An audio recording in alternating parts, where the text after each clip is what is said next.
Recently, the CBC Ideas program featured a brilliant PhD student asking some troubling questions. The frontiers of knowledge about our brain are expanding in remarkable ways, challenging our cherished notions of free will and choice. What do these amazing insights of brain science say about our political system? Some think the political implications of his work could give new meaning to the phrase revolutionary research. Please welcome David Moscrop. I want to know why we make bad political decisions. Now, when I ask this question, I'm often met with nervous laughter. Exempting themselves from the guilty, the people I'm talking to will think of their coworker who spouts ignorant jokes, or the politician who doesn't know the details of the bill he supports, or their neighbor who thinks that Jed Bartlett is president of the United States. But what I really want to know is why you and me, why the professor on the campus, the lawyer in the courtroom, the server at lunch, why your grandmother who's been voting for 50 years, why each of us makes bad political decisions, because we all do. Every last one of us. Now, before I get into it, I want to really explain very briefly what it is I mean by a bad political decision. Now, some are obvious.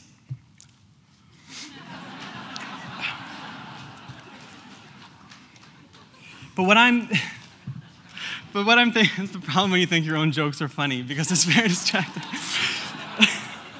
But what I'm thinking of is a decision that's brought about by factors that's outside of your awareness. A decision is based on data that's warped or distorted. A decision that you wouldn't make if you knew better.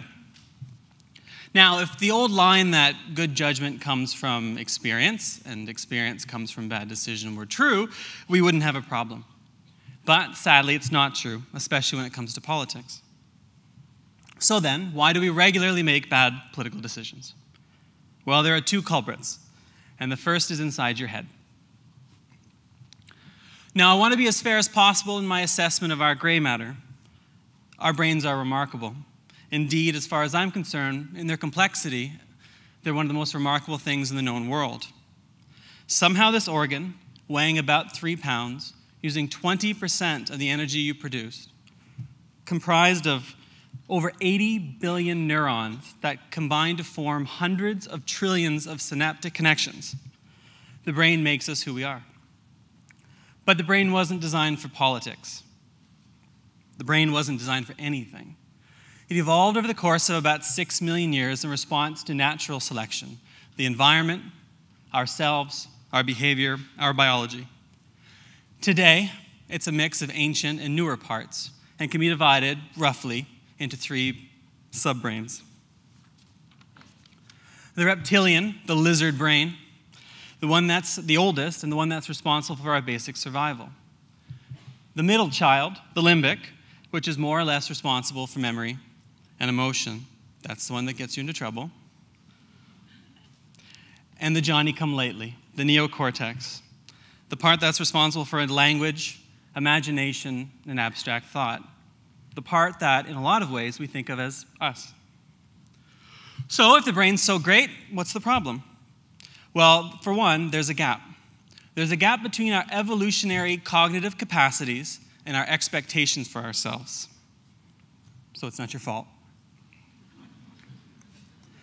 Our brains evolved for small-scale, fairly simple political and social environments.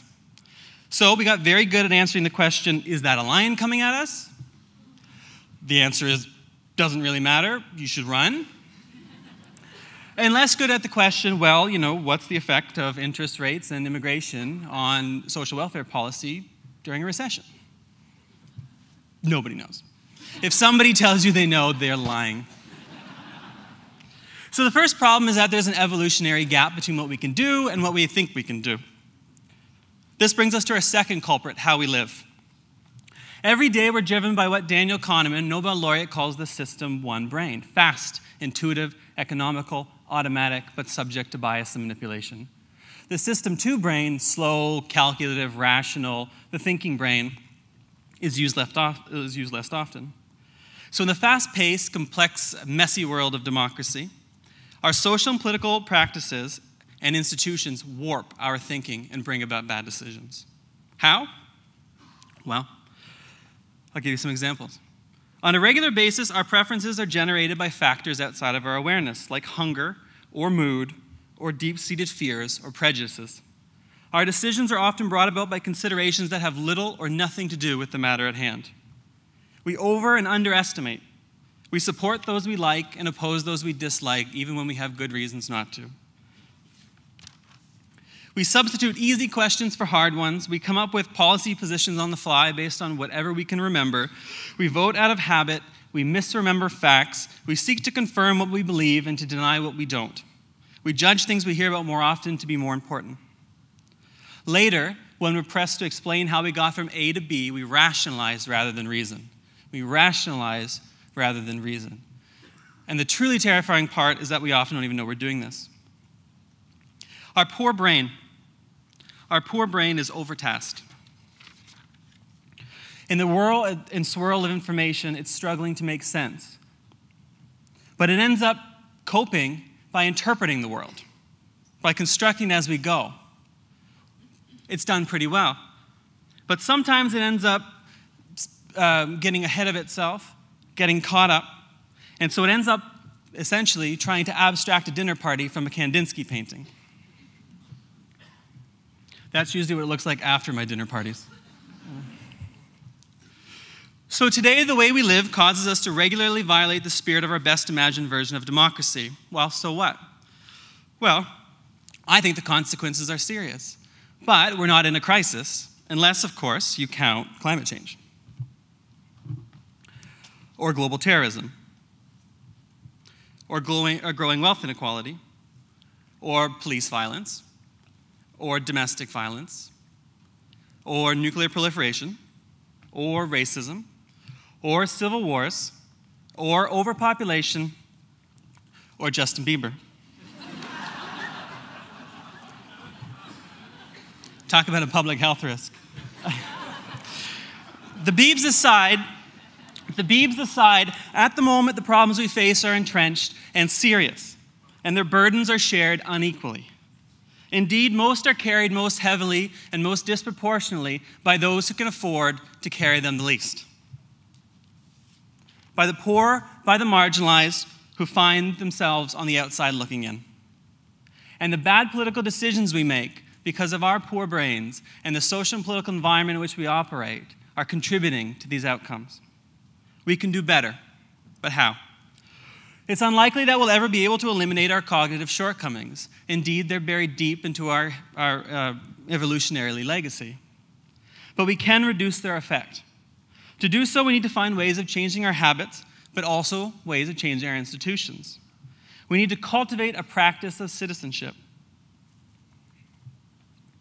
We must develop what Aristotle called, he's the one on the left,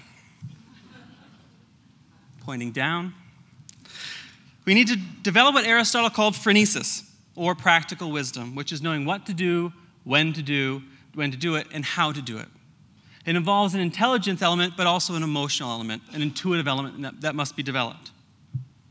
We need to slow down our politics. We need to open up space for accepting and learning from mistakes. And we need to engage citizens more substantively and regularly so that they can have a chance to practice the art of citizenship. To date, we've done the opposite. Our system has been set up to exacerbate our cognitive shortcomings, to sell entrenched interests, to further skewed messages, and to work against our better decision-making capabilities.